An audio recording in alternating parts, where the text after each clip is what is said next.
independent Americans around the country and around the world. Baseball season is here. Spring is supposed to be here. Playoff basketball and March Madness is here. And the most important political season is here. And I can think of no better guest to bring us forward and help us look back on all things having to do with this thing we've been calling the independent movement than a man I consider a godfather of the independent movement. The great and powerful Bill Hillsman is finally joining us on Independent Americans. Welcome, sir. Hello. Are we going to talk about baseball? Because I know something about that. I'd love to talk about that too. I mean, it's fun that baseball's back, right? Yes. What do you think about the pitch clock? Are you a fan of the pitch clock or are you not a fan of the pitch clock, Bill? I don't mind it. I mean, I was on the radio in New York once defending the notion of the designated hitter. So some of these changes are okay with me. But right about the time that they start to do what they should have done in the first place, which was let pitchers develop their ability to hit, Shohei Ohtani shows up and you can do it. You can actually do it. And that's when they decide to make the change to the permanent DH. Maybe that's a good segue into what we need to kind of change. We need to see in our politics. I called you a godfather of the independent movement because you and I met a long time ago, 20 years ago, when I was running IAVA, and I was trying to find a consultant that wasn't partisan. And there weren't too many. Everybody was a Republican or a Democrat, and we were creating a nonpartisan organization. And I found you. You introduced me to Jesse, and you've been, I think, a real mentor and guidepost to me throughout. And I want to get into all of that. I want to get your thoughts on RFK. I want to get your thoughts on reflecting on Jesse's election 25 years later. But let's start with a question I ask everybody, Bill. Where are you and how are you? I'm in Minneapolis, Minnesota, which, because of climate change, is now becoming the place everybody wants to move to. And I'm fine. It was 25 years ago this year, right? That your home state of Minnesota elected Jesse Ventura as the independent governor, upset the political world. I think it was 25 years ago, right? 25 years ago last year. Right. Thank you. And I remember seeing a line where he said, I got paid more in my first year than it cost me to run the campaign. But it was such a seismic moment 25 years ago. And now with this emergence of independent candidates and independent outrage and this opportunity that exists in America, I thought it was important for us to look back. You were instrumental in that campaign and that moment. Can you tell us, 25 years later, looking back on that, what's most important about that moment, and what does it tell us about maybe our politics today? Well, I don't know if it ended up being a good thing, but what we actually tried to do in the Jesse race was introduce chaos to politics. And if you're a long shot candidate, it tends to work to your advantage to do that. I think things may have been taken to the extreme since then. So I'm not so sure that was a great idea. But remember, back in those days, around 1998, 2000, all sorts of outsiders were looking at running. Schwarzenegger, Warren Beatty was talking about running for president. Trump was talking about running for president, and actually came out to Minnesota to talk to Jesse and some other people. But it turned out he was mostly interested in trying to do a book tour. So this notion that chaos has descended upon the system, we thought it might have been a good thing back then. Now it seems to have gotten out of control. Chaos is no longer under control. Yeah, chaos is everywhere, right? Chaos is our normal. How did Jesse pull it off? I don't know. Maybe you can share with us when this idea first started to germinate and how it came to be. But how did he pull it off? How did he upset the system? How did he introduce chaos? What is it about him, that campaign, and maybe that time that was so unique? I don't think the times have necessarily changed that much. I mean, we always knew that there was a huge contingent of self-identified independent voters out there. just because they didn't like the choices they were being offered. And I think the only big change since then is that the Washington establishment is now more willing to accept that there actually are self-identified independent voters and that they are really a plurality these days. I'd say they're 40, maybe even 42% of the electorate these days. So the opportunity was kind of there. When a voter doesn't like either of their choices, I mean, we get what, 4,000 different choices of sparkling water, but we only get to pick between two people for president. That seems very odd. So the opportunity was there, and in that particular race, nobody really liked the other two candidates. Everybody was looking for a fresh face. And it wasn't until I went to I was actually working for a Democrat in the Democratic primary. And that was the famous primary that had Hubert Humphrey's kid in it, Orville Freeman's kid in it, Walter Mondale's kid in it, Mark Dayton, who was a multi-billionaire in it, and my candidate. And when we went to the state fair, we saw all these crowds following Jesse, and it just seemed to me that something was up. The other thing that the candidates did were they invited Jesse onto the stage. So you had Jesse up there being able to speak to Democrats, to speak to Republicans, while they're looking at all these various candidates and finding none of them to their liking. So it just seemed to me there was something in the air and there was something in the water, and there was a big opportunity, and we took it.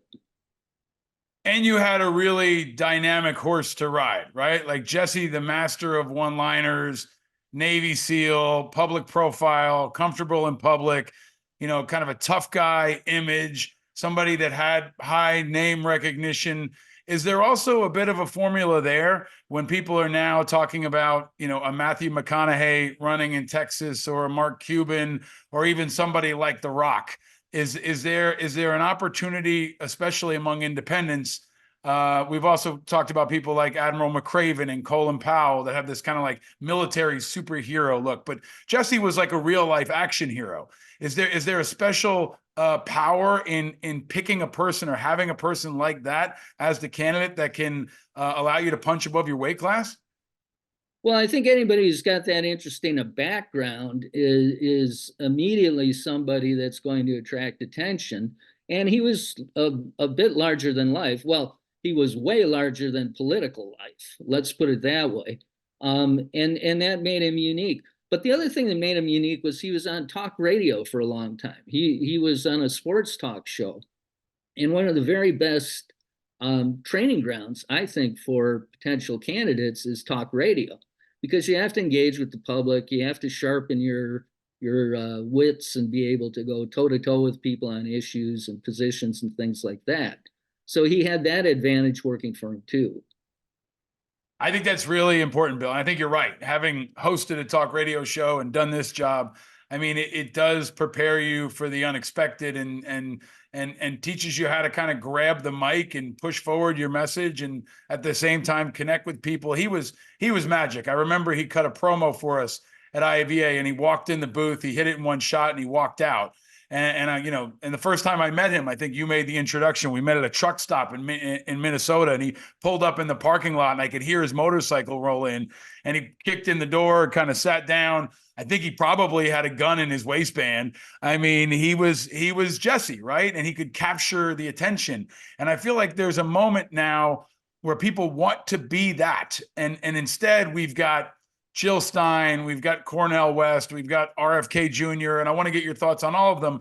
But you're an expert on this independent thing, right? Can you explain, based off your really extensive experience, how do you define an independent, and how would you explain who they are to someone who's trying to better understand them or us? Well, I always call them self-identified independents, because there's still resistance in Washington to allow the notion that independent voters exist. And the argument in Washington is the world's worst argument. It's that because they ultimately end up voting for a Democrat or Republican. And your answer to that is, well, those are the only two choices. So they either vote for one of those people or stay home.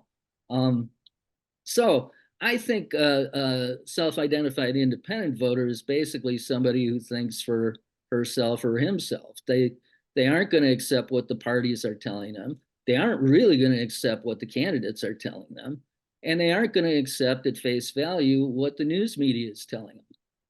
So they're critical thinkers, and I'm afraid we don't have a huge majority of those people anymore in the country. But I think if there's hope out there, the hope is with independent voters.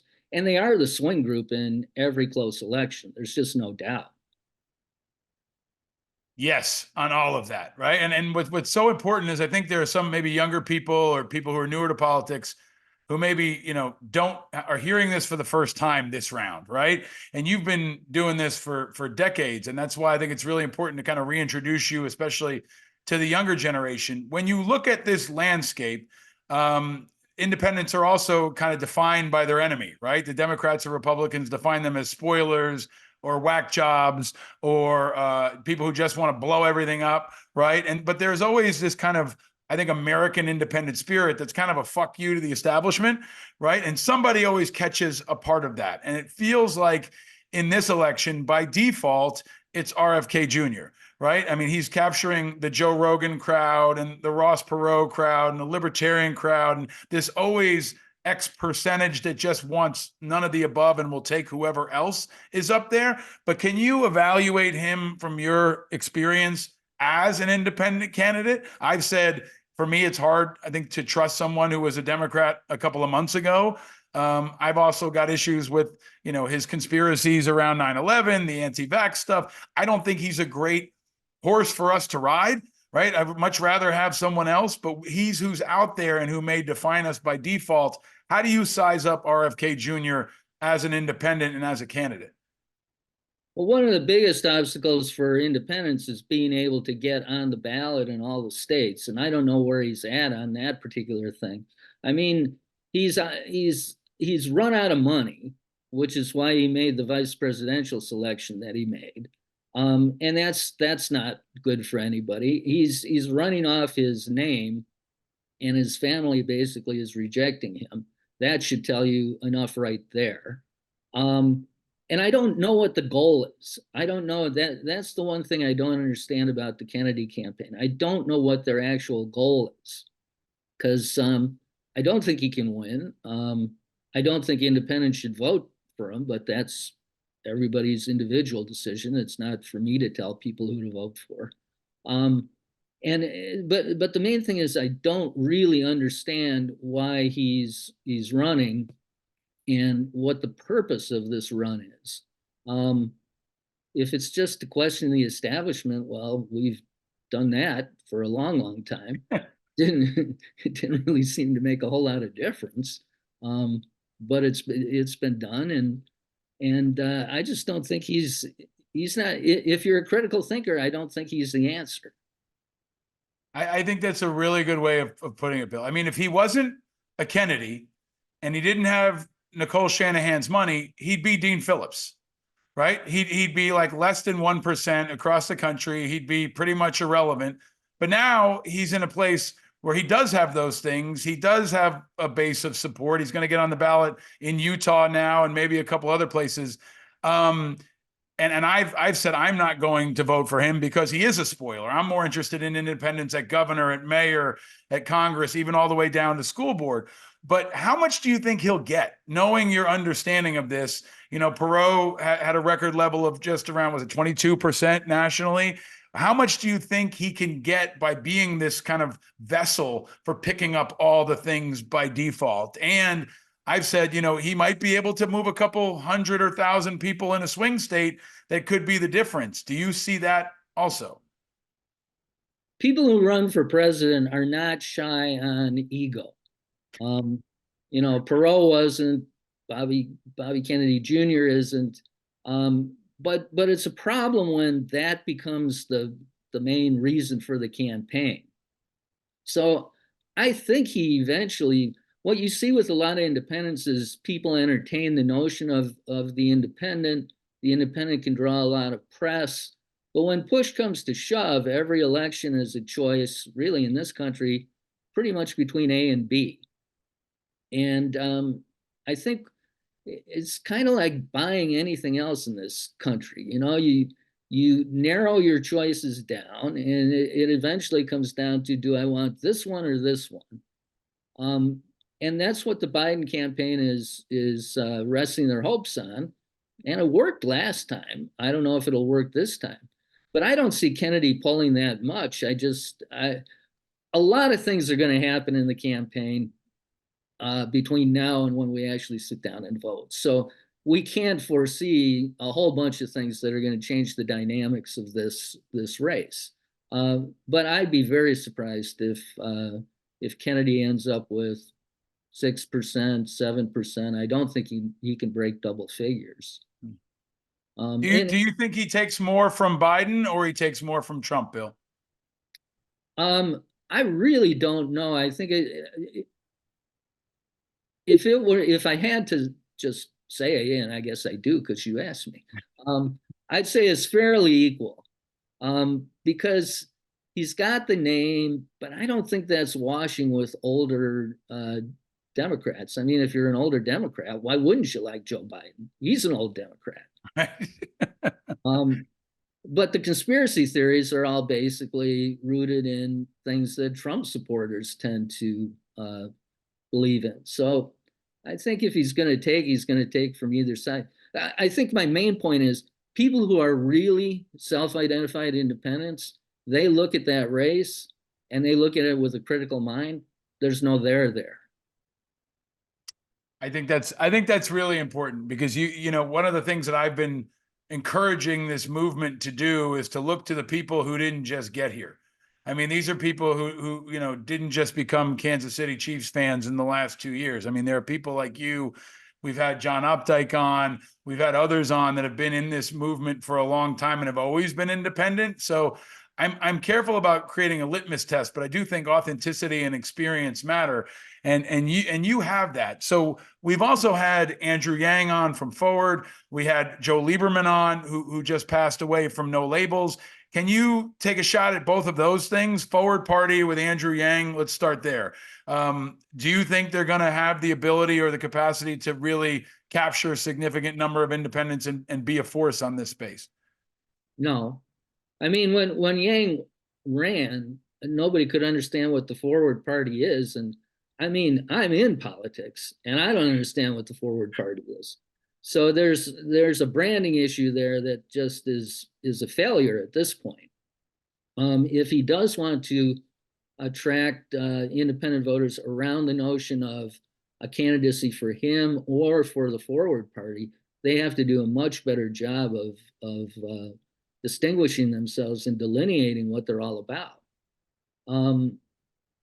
Who else are we talking about? I love that, and that's not a lot different from what I said to Andrew. And Andrew's a friend, and I like Andrew, but he hasn't sold me that Forward is an option for independents. And maybe he'll be able to create that on a ballot where I have a Republican and a Democrat and a Forward alternative. And it sounds like that might be some of their strategy down ballot. But Andrew's also spent the last couple of months advocating for Dean Phillips as a Democrat. So there's this confusion around what Forward is. And then we've got No Labels, this kind of secretive black box organization. I had Joe Lieberman on here. I had Christy Todd Whitman on here. They said they were going to have a candidate in March or April. It sounds like they've offered it to a lot of people and they've said no. They do have ballot access in, I think, 13 or more states. Do you have a thought or reaction to them as a player on this landscape? Well, ballot access in 13 or 14 states does not get you really anywhere. I don't know what No Labels is trying to do. Again, it goes back to what's the goal of any given campaign. I don't know what it is they're trying to do. With Yang, you can look at something that approximates a Reform Party type of thing from the 1990s. So there's a little bit of a potential pattern there, although I don't think they've branded themselves very well. With No Labels, it's more like no understanding. I mean, nobody knows what it is that they're really trying to do. And if if you say to me as a political consultant, well, people are really mad at Democrats and Republicans, and that's why the independent vote has grown so large. So our idea is, let's put on the ticket a special compromise ticket that has a Democrat and a Republican on it. That's just dumb. I mean, you'd be much better off running an independent campaign with an independent candidate than you would be doing some type of melded ticket between, then instead of just having one person that people don't like, you have two people that people don't like. It's just dumb.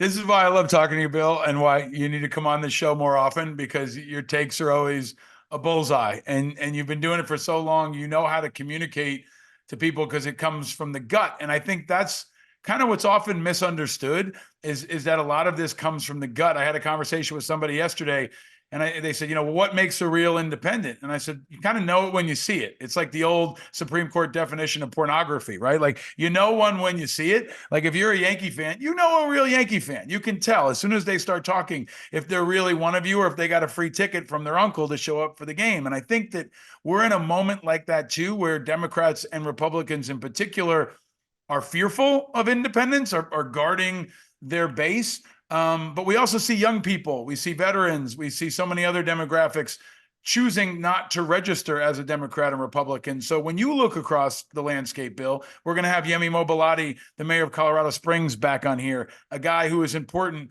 not only because of what he says and what he stands for, but because he won, right? Like, I think that's important.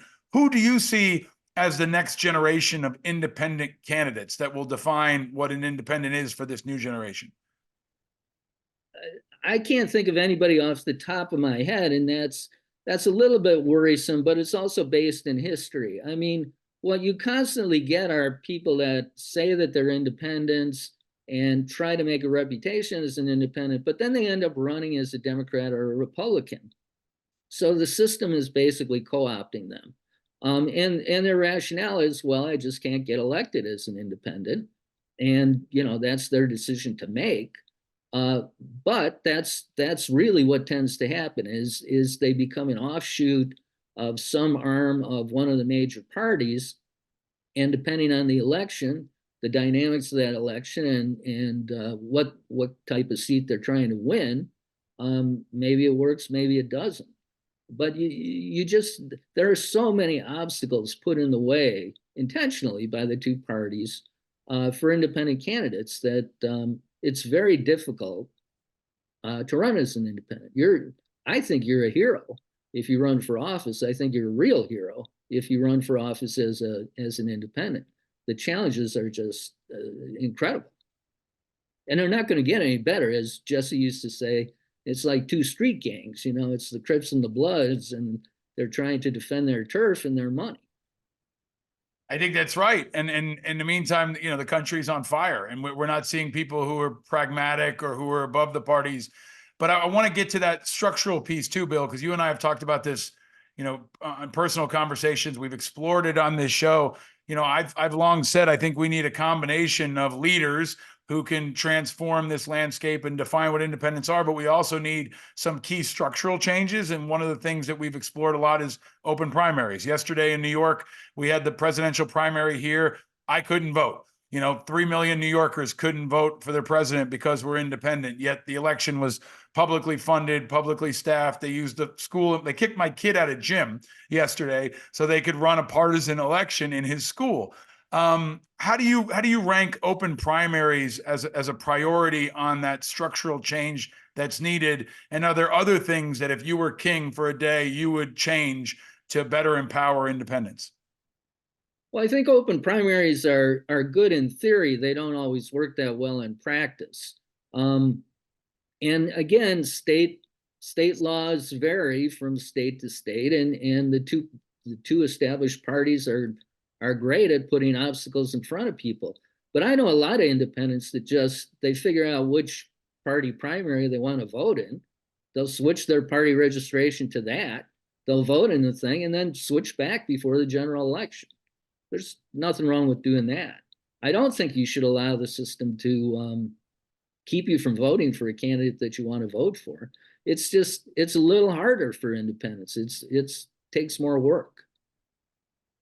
Bill, when you meet young people, if you meet if you're going to talk to yourself 25 years ago, and the young people working on Jesse's staff, or someone who's thinking about running as an independent, you do this. You're a political consultant and you give people great strategic advice.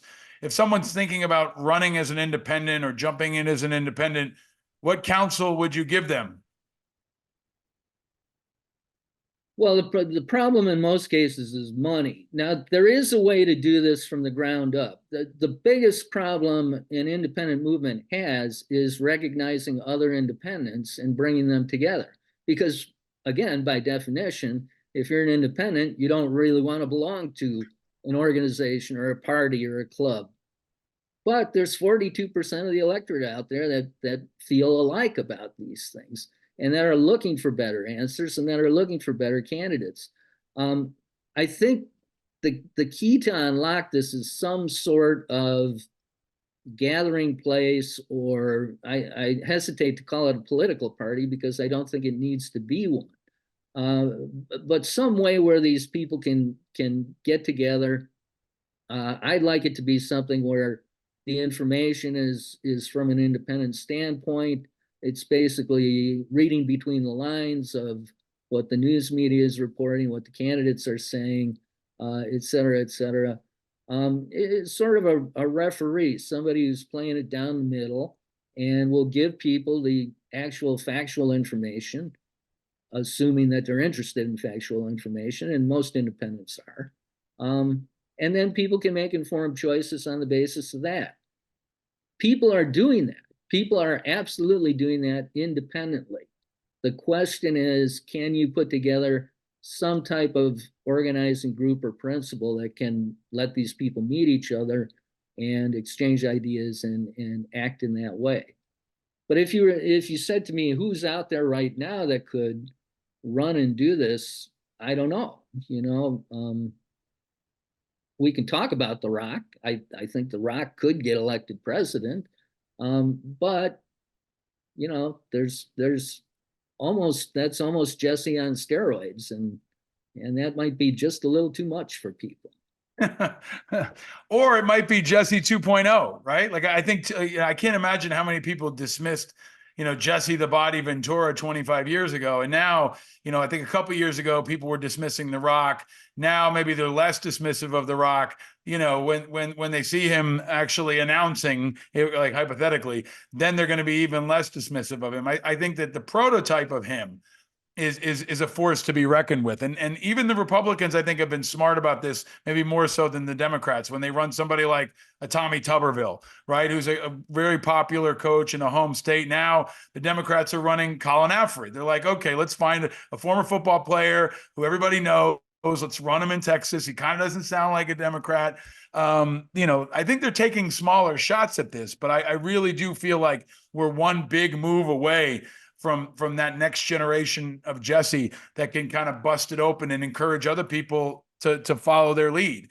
Can I ask you, Bill, two final questions? One, I want to ask you, when you look at the landscape now, Biden versus Trump, understanding the potential for all these things, no labels, Kennedy, Stein, Cornel West, maybe somebody else, to be spoilers or to shave off pieces, how do you see the Biden versus Trump matchup ending up?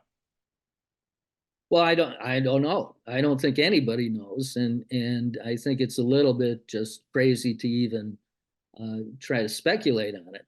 There are just so many things that change elections, and there will be some earth-shaking moments before November shows up. So I don't know. I can tell you that the Trump people are much more better prepared than last time in running as well than when he ran against Hillary, because they were all shocked when he won. Nobody expected to win, least of all him, and we suffered the consequences of that with his administration. They're much better prepared. They're running a much better campaign this time. Personally, I think it's more dangerous this time if they were to win. the Biden campaign is a little locked in the past. It's not the most contemporary of campaigns, and I don't know if they seem confident in this notion that we were talking about before. When it finally comes down to a choice, are you going to push this button for that guy, or are you going to push this button for this guy?